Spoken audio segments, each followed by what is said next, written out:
ఆంధ్రప్రదేశ్ మాజీ ముఖ్యమంత్రి వైసీపీ అధినేత జగన్మోహన్ రెడ్డి నిన్న ఒక ప్రెస్ కాన్ఫరెన్స్ నిర్వహించారు. జగన్మోహన్ రెడ్డి ప్రెస్ కాన్ఫరెన్స్ ఒక భారీ నిడివి ఉన్న తెలుగు సినిమాని తలపించింది. 2 గంటల 42 నిమిషాల ఆయన సుదీర్ఘ ప్రెస్ మీట్లో ఆంధ్రప్రదేశ్ రాష్ట్రంలోని తాజా రాజకీయ పరిణామాలు, ఆంధ్రప్రదేశ్లో కూటమి సర్కారు తీసుకుంటున్న అనేక నిర్ణయాలు, ఆ నిర్ణయాలు ఏ రకంగా ప్రజలకు వ్యతిరేకంగా ఉన్నాయి, ఆ నిర్ణయాలు ఏ రకంగా ప్రజలను ఇబ్బంది పెడుతున్నాయి అనే విషయాలపైన సుదీర్ఘ వివరణ ఇస్తూ వచ్చారు. ఆయన అడపాదడపా ప్రెస్ మీట్లు పెడుతున్నారు. ప్రెస్ మీట్లు పెట్టిన ప్రతిసారి సుదీర్ఘంగానే ప్రెస్ మీట్లు పెడుతున్నారు. బహుశా ఇటీవల కాలంలో అత్యంత పెద్ద ప్రెస్ మీట్గా నిన్నటి ప్రెస్ మీట్ని చూడొచ్చు. సో ఆయన ప్రెస్ కాన్ఫరెన్స్ ద్వారా అనేక విషయాలకు సంబంధించి క్లారిటీ ఇచ్చారు. ఒకటి, పరకామణి కేసుకు సంబంధించి.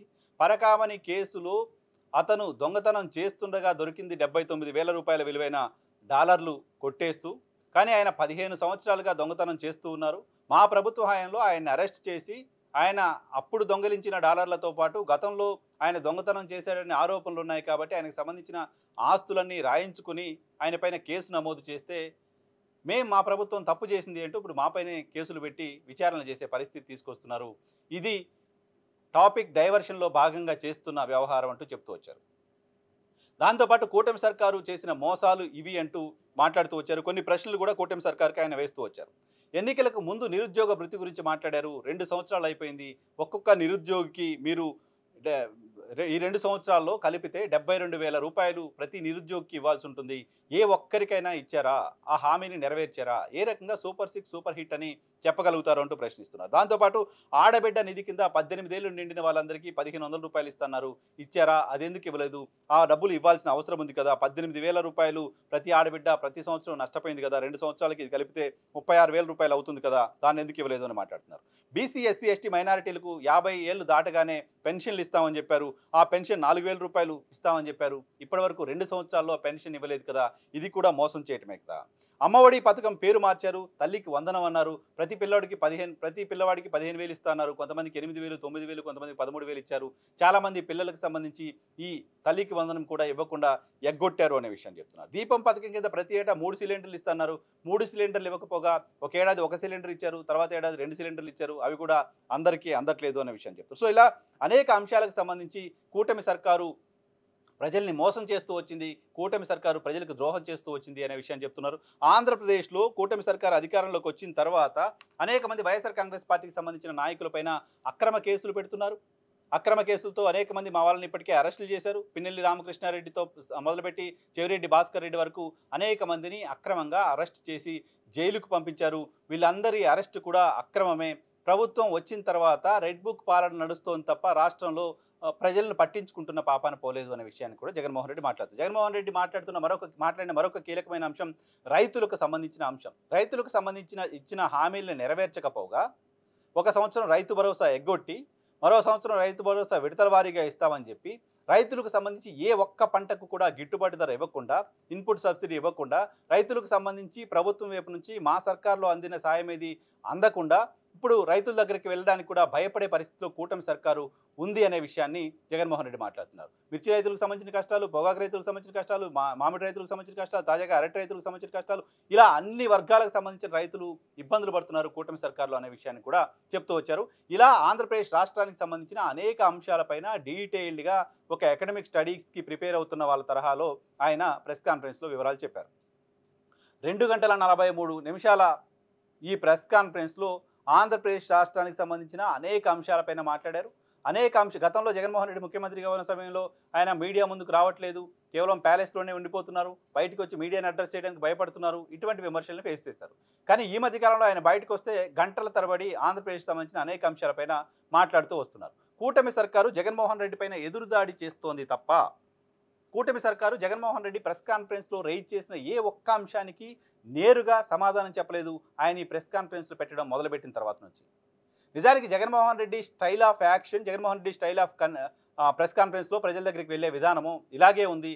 ఆయన సిద్ధం సభల సందర్భంగా కూడా చెప్పిన మాట అకాడమిక్గా పుస్తకం రాసుకొని మేము మా మేనిఫెస్టో ఇది, మేనిఫెస్టోలో ఇది చెప్పాం, ఇది చేశాం, ఇవి చేయలేకపోయాం, వాళ్ళ మేనిఫెస్టోలో ఇవన్నీ చెప్తున్నారు, ఇవి చేయడానికి ఆంధ్రప్రదేశ్ రాష్ట్ర బడ్జెట్ సరిపోదు అంటూ ఒక అకాడమిక్గా ప్రజలకు సమాచారాన్ని వాళ్ళ ముందు పెట్టి మీరే డెసిషన్ తీసుకోండి అంటూ చెప్తూ వచ్చారు.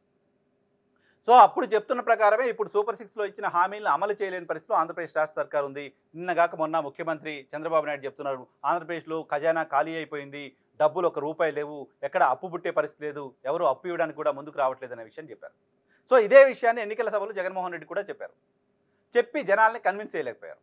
ఇప్పుడు కూడా ఆయన ఈ అన్ని అంశాలపైన కూలంకుషంగా నెలకో 2 నెలలకోసారి ఒక ప్రెస్ కాన్ఫరెన్స్ పెట్టి వెళ్ళిపోతున్నారు. జగన్మోహన్ రెడ్డి ప్రెస్ కాన్ఫరెన్స్లో మాట్లాడిన అనేక విషయాలకు సంబంధించిన రీసెర్చ్, అనేక విషయాలకు సంబంధించిన సమాచారం మొత్తం వైఎస్ఆర్ కాంగ్రెస్ పార్టీకి సంబంధించిన వాళ్ళంతా ఈ అంశాలను ఫేస్ చేస్తున్నప్పుడు ఆ పార్టీయో, వాళ్ళ పార్టీకి సంబంధించిన మీడియానో, వాళ్ళ పార్టీకి సంబంధించిన నాయకులు మాట్లాడుతున్నప్పుడు ఎప్పుడు వినపడని కనపడని లైన్స్ జగన్మోహన్ రెడ్డి ప్రెస్ కాన్ఫరెన్స్లో కనపడుతున్నాయి. సో ఇంత సబ్స్టాన్షియల్ ఎవిడెన్స్ ఈ ప్రభుత్వం చేస్తున్న తప్పులపైన, గతంలో మీరు చేసిన అంశాలపైన ఉన్నప్పుడు, ఇంత సమాచారం ఉన్నప్పుడు, ఈ సమాచారాన్ని పార్టీ నాయకత్వానికి, పార్టీ క్యాడర్కి ఇచ్చి ఇది ప్రజలకు చెప్పండి అనే పరిస్థితిలో ఎందుకు లేకుండా పరకామణి కేసు దాదాపు 40 రోజులుగా నడుస్తోంది. 40 రోజులుగా పరకామణి కేసులో గత ప్రభుత్వం తప్పు చేసింది, గత ప్రభుత్వం దోషుల్ని కాపాడింది, దోషుల్ని రక్షించింది అంటూ ఒక సెక్షన్ ఆఫ్ మీడియా ప్రభుత్వం దాడులు చేస్తూ ఉంటే 45 రోజుల తర్వాత జగన్మోహన్ రెడ్డి వచ్చి దానికి సంబంధించి ఒక క్లారిటీ ఇచ్చారు. ఆ క్లారిటీ కన్విన్సింగ్గా ఉంది చూసిన జనాలకి, విన్న జనాలకి. బట్ ఇదే మాట, ఇదే అంశాన్ని, ఇదే ఎజెండాని వైఎస్ఆర్ కాంగ్రెస్ పార్టీకి సంబంధించిన నాయకత్వం 45 రోజులుగా ఎందుకు చేయలేకపోయింది? పార్టీ నాయకత్వానికి, పార్టీ కేడర్కి అటువంటి సమాచారాన్ని పార్టీ వైపు నుంచి ఎందుకు ఇవ్వలేకపోయారు? జగన్మోహన్ రెడ్డి వచ్చి 2 గంటలు ప్రెస్ కాన్ఫరెన్స్ పెట్టి అన్నిటికీ ఒకసారి క్లారిఫై చేసిన తర్వాత ఆ సమాచారాన్ని పట్టుకొని నాయకత్వం మాట్లాడాల్సిన పరిస్థితి వస్తుంది తప్ప పార్టీ వైపు నుంచి ప్రతి క్యాడర్కి, ప్రతి నాయకుడికి దీనికి సంబంధించిన సమాచారాన్ని ఇచ్చే పరిస్థితిలో ఆ పార్టీ కనపడట్లేదు. జగన్మోహన్ రెడ్డి మాట్లాడితే, జగన్మోహన్ రెడ్డి మాట్లాడిన దానిలో మాట్లాడడం కోసం కంటెంట్ తయారు చేస్తే ఆ కంటెంట్ని జరగాల్సిన డ్యామేజ్ అంతా జరిగిపోయిన తర్వాత ఇప్పుడు వైఎస్ఆర్ కాంగ్రెస్ పార్టీకి సంబంధించిన యంత్రాంగం ఎత్తుకుని మాట్లాడాల్సిన పరిస్థితి వస్తుంది. సో ఆన్ టైం ఇష్యూ జరిగినప్పుడు ఇష్యూ పైన స్పందించే పరిస్థితి లేకపోతే, ఇష్యూ జరిగినప్పుడు దానికి సంబంధించిన మెరిట్స్ ఏంటి, డిమెరిట్స్ ఏంటి అనేది ఇమీడియట్గా చెప్పే పరిస్థితి లేకపోతే, ఆ తర్వాత అకాడమిక్గా డాక్యుమెంట్స్ చూపించో, ఇంకేదో చూపించో మాట్లాడితే ఉపయోగం ఉంటుందా లేదా అనేది వైఎస్ఆర్ కాంగ్రెస్ పార్టీ ఆలోచన చేసుకోవాల్సిన అంశం. అంతేకాదు ఇంత సుదీర్ఘ ప్రెస్ కాన్ఫరెన్స్లు పెట్టి ఓకే నేను జనాలకు చెప్పేశాను ఇంకా అయిపోయింది అనుకుంటే సాధ్యమయ్యే పని కాదు. ఒక అబద్ధాన్ని పదే 10 సార్లు చెప్తే నిజమవుతుంది. కానీ ఒక నిజం ఒకసారి చెప్పి వదిలేస్తే అది నిజంగానే ఉంటుందా లేదా వైఎస్ఆర్ కాంగ్రెస్ పార్టీ ఆలోచన చేసుకోవాల్సిన అవసరం కనపడుతోంది. చివరిగా జగన్మోహన్ రెడ్డి రైతుల గురించి మాట్లాడారు, పరకామణి గురించి మాట్లాడారు, లడ్డూ కేసు గురించి మాట్లాడారు, రెడ్ బుక్ రాజ్యాంగం గురించి మాట్లాడారు, కంపెనీల గురించి మాట్లాడారు, పెట్టుబడుల గురించి మాట్లాడారు. ఇవన్నీ మాట్లాడిన జగన్మోహన్ రెడ్డి ఆంధ్రప్రదేశ్లో తాజా పొలిటికల్ సెన్సేషన్, ఆంధ్రప్రదేశ్లో రైతులు, ప్రధానంగా రాజధాని ప్రాంతానికి సంబంధించిన రైతుల్లోనూ, రాష్ట్రంలోని మిగతా ప్రాంతాలకు సంబంధించిన ప్రజల్లోనూ ఉన్న ఆందోళన అదనపు భూసేకరణ అంశం. అదనపు భూసేకరణ అంశం పైన జగన్మోహన్ రెడ్డి కనీసం స్పందించకపోవడం ఆశ్చర్యం కలిగించింది. అమరావతి రైతులకు సంబంధించిన అంశంలో అమరావతి రైతులకు నష్టం కలిగించేలా, అమరావతి రైతుల అభిప్రాయాలకు భిన్నంగా అమరావతి రైతులు వ్యతిరేకిస్తున్నా సరే ఆంధ్రప్రదేశ్లో కూటమి సర్కారు అదనపు భూసేకరణకు పొలాలు తీసుకోవడానికి ముందుకొస్తుంటే మరో 16,666 ఎకరాల భూముల సేకరణకు సంబంధించి నోటిఫికేషన్ ఇస్తే, ఇది కాకుండా మరోసారి 3వ విడత భూసేకరణ కూడా చేస్తామని ప్రభుత్వం చెప్తుంటే దీనిపైన ప్రతిపక్ష నేత, మాజీ ముఖ్యమంత్రి కనీసం స్పందించకపోవడం ఆసక్తిని కలిగించింది. ఇది సరైనదా కాదా వైఎస్ఆర్ కాంగ్రెస్ పార్టీ ఆలోచన చేసుకోవాల్సిన అవసరం ఉంది. అమరావతి రైతుల విషయంలో, రాజధాని విషయంలో వైఎస్ఆర్ కాంగ్రెస్ పార్టీ ఇప్పటికీ విలన్గానే ఉంది. వైఎస్ఆర్ కాంగ్రెస్ పార్టీ విలన్గానే ఉంది. ఓ రాజకీయ పార్టీ తప్పు చేసినప్పుడు, లేకపోతే తాము తీసుకున్న నిర్ణయం కారణంగా రాజకీయంగా ఇబ్బందులు వచ్చాయని భావించినప్పుడు, తాము తీసుకున్న నిర్ణయాన్ని ప్రజలు వ్యతిరేకిస్తున్నారని తెలిసినప్పుడు ఆ నిర్ణయాన్ని వెనక్కి తీసుకోవడం ఏమాత్రం తప్పు కాదు. భారతదేశంలో అనేక సందర్భాల్లో అటువంటి నిర్ణయాలు వెనక్కి తీసుకున్న ప్రభుత్వాలు ఉన్నాయి. మాటకు వస్తే ట్రంప్ కూడా చాలా విషయాల్లో తన నిర్ణయాన్ని వెనక్కి తీసుకుంటారు.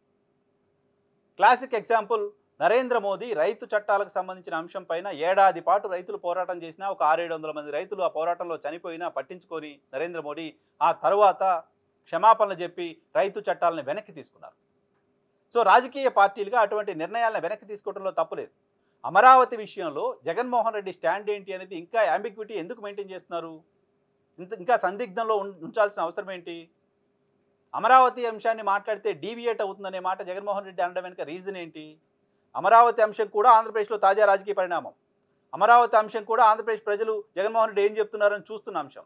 ఆ పర్టికులర్ అంశాన్ని మాట్లాడితే మిగతా మాట్లాడినవి డైవర్ట్ అవుతాయనే మాట జగన్మోహన్ రెడ్డి అనడం ఆశ్చర్యం కలిగించింది. అమరావతి అంశం పైన కూడా క్లారిఫై చేసి ఉండాల్సింది. అమరావతిలో రైతులు జగన్మోహన్ రెడ్డి వైపు చూద్దామా అని ఆలోచన చేస్తున్నప్పుడు కూడా ఆయన నా వైపు చూడకండి అంటూ స్వెటర్ వేసి ప్రెస్ కాన్ఫరెన్స్ ముగించి వెళ్ళిపోయినట్లుగా అనిపించింది. అమరావతి భూసేకరణకు వ్యతిరేకంగా కానీ, అమరావతి విషయంలో మా స్టాండ్ ఇది అని చెప్పే ప్రయత్నం కానీ జగన్మోహన్ రెడ్డి చేసుంటే, ఎవరైతే చంద్రబాబు నాయుడు సర్కారు రావాలని రోజు మొక్కారో, రోజు పూజలు చేశారో, ప్రతిరోజు ఆర్తనాదాలు పెట్టారో, రాష్ట్రమంతా తిరిగి జగన్మోహన్ రెడ్డి సర్కారు పోవాలి, చంద్రబాబు నాయుడు సర్కారు రావాలని చెప్పారో, వాళ్ళే ఈరోజు ఈ ప్రభుత్వం పైన వ్యతిరేకంగా ఉంటే, వాళ్ళని అడ్రస్ చేయడానికి జగన్మోహన్ రెడ్డి నిరాకరిస్తే, వాళ్ళని అడ్రస్ చేయడానికి జగన్మోహన్ రెడ్డి హెజిటేట్ చేస్తే, అది రాజకీయంగా చంద్రబాబుకు లాభం చేసినట్లు అవుతుంది తప్ప చంద్రబాబుకు నష్టం చేసినట్లు, లేకపోతే ఆ ప్రజల్ని కాపాడినట్లు కాదు. ఆ ప్రజల పాయింట్ ఆఫ్ వ్యూలో మిగతా పార్టీలు ఎవరు ఏం మాట్లాడినా వైఎస్ఆర్ కాంగ్రెస్ పార్టీ జగన్మోహన్ రెడ్డి మాట్లాడడం అనేది ఖచ్చితంగా రాజకీయంగా ప్రాధాన్యత సంతరించుకునే అంశంగా ఉంటుంది.